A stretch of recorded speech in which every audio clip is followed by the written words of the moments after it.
नारायण, जय महाकाल, जय माँ बगलामुखी। सभी मेरे दर्शकों का बहुत बहुत स्वागत है। मैं आशा करता हूँ आप सभी लोग स्वस्थ होंगे, आपकी आध्यात्मिक उन्नति आगे बढ़ रही होगी।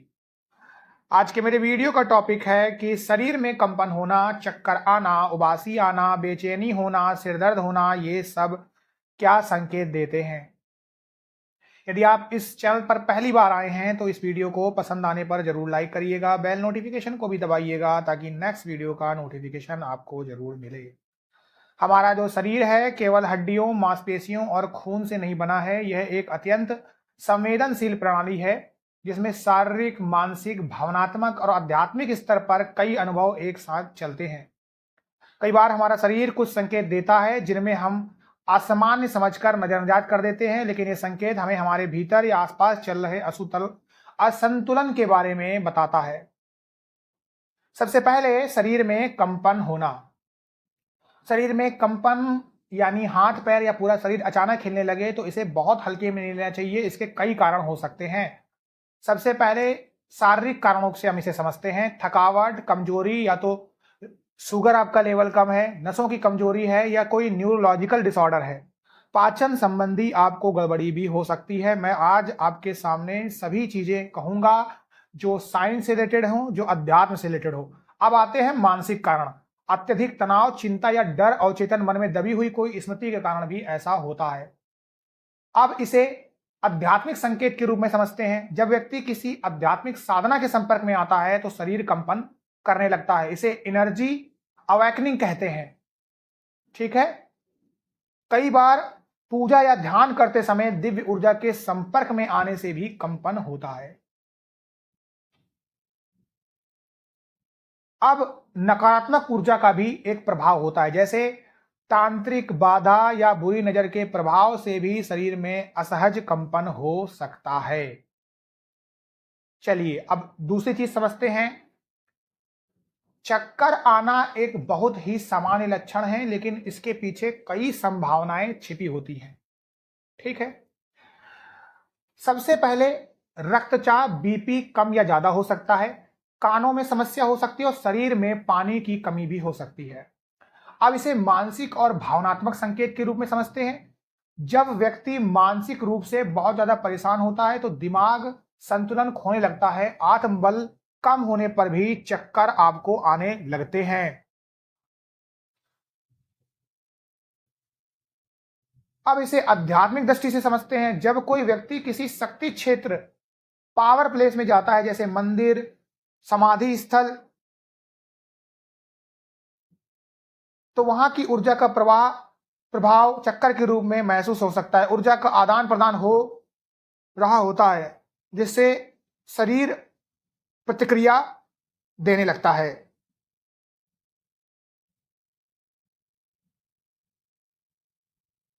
अब थर्ड बात आती है उबासी को लेकर। देखिए, अक्सर नींद या थकान से जोड़ते हैं, लेकिन आध्यात्मिक रूप से यह ऊर्जा की सफाई का संकेत भी होता है।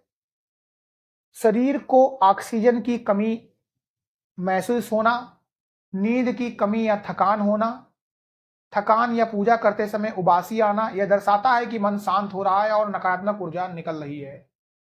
जब हम किसी ऊर्जावान स्थान पर जाते हैं या किसी साधक के संपर्क में आते हैं तो उबासी आती है। इसका अर्थ होता है कि शरीर की पुरानी भारी ऊर्जा बाहर निकल रही है। यह एनर्जी रिलीज की प्रक्रिया हो सकती है। अगला पॉइंट होता है बेचैनी होना। अब पहले समझते हैं इसका मानसिक कारण। अवचेतन में चल रहे विचार, अनजाना डर या चिंता, भविष्य को लेकर असुरक्षा की भावना, हृदय गति तेज होना, बीपी में बदलाव होना, पसीना आना। कई बार किसी भूत प्रेत की उपस्थिति, नकारात्मक शक्ति या किसी अन्य स्थान की गंदी ऊर्जा से व्यक्ति अचानक बेचैन हो जाता है। अगर पूजा पाठ या धार्मिक स्थान पर जाकर बेचैनी हो तो यह दर्शा सकता है कि व्यक्ति की ऊर्जा उस स्थान की उच्च ऊर्जा से मेल नहीं खा रही है। अगला पॉइंट आता है सिर दर्द होना। अब इसका शारीरिक कारण पहले समझते हैं। माइग्रेन, आंखों की कमजोरी, अधिक देर तक मोबाइल को देखना, नींद की कमी या अनियमित जीवन शैली इसका कारण हो सकता है। मानसिक के रूप में अगर इसे समझे तो मानसिक थकावट, निर्णय लेने का दबाव, भावनात्मक बोझ इसका कारण हो सकता है। और अब आते हैं आध्यात्मिक कारण के ऊपर। यदि सिर के ऊपरी हिस्से यानी सहस्त्रार चक्र में दर्द हो तो यह स्पिरिचुअल अवेकनिंग का लक्षण हो सकता है। यह भी संभव है कि व्यक्ति किसी ऐसी जगह गया हो जहां बहुत शक्तिशाली ऊर्जा हो, जैसे कोई मंदिर, सिद्ध स्थान या समाधि, और उसकी व्यक्तिगत ऊर्जा संतुलन खो बैठी हो। अब इन संकेतों से कैसे निपटें, क्या है इसका समाधान और उपाय?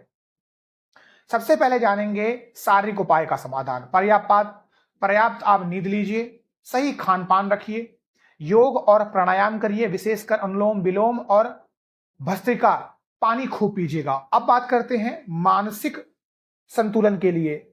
मेडिटेशन करें, ध्यान लगाएं, दिन में 10 मिनट मौन का अभ्यास करें, मोबाइल और इलेक्ट्रॉनिक्स जैसे गैजेटों से आप दूर रहें। आध्यात्मिक इसका क्या उपाय है? रोज सुबह हनुमान चालीसा या दुर्गा स्तुति पढ़ें।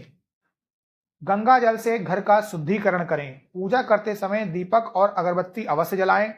साधना या जाप करते समय उबासी, कंपन या बेचैनी हो तो रुके नहीं, यह शुद्धिकरण की प्रक्रिया होती है। इस आज के वीडियो के टॉपिक से हम सभी ने जाना कि शरीर और मन हमें हर पल संकेत देते हैं।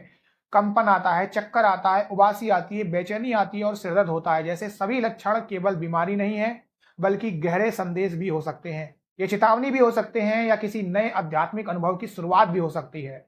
जरूरत है हम उन्हें समझे, गंभीरता से लें और यदि आवश्यकता हो तो किसी योग गुरु से आप सलाह जरूर लें। जब हम अपने शरीर और चेतना के साथ संतुलन में होते हैं तभी हम सच्चे अर्थों में स्वस्थ और जागरूक जीवन जी सकते हैं। नमो नारायण। जय महाकाल, जय मंगलामुखी।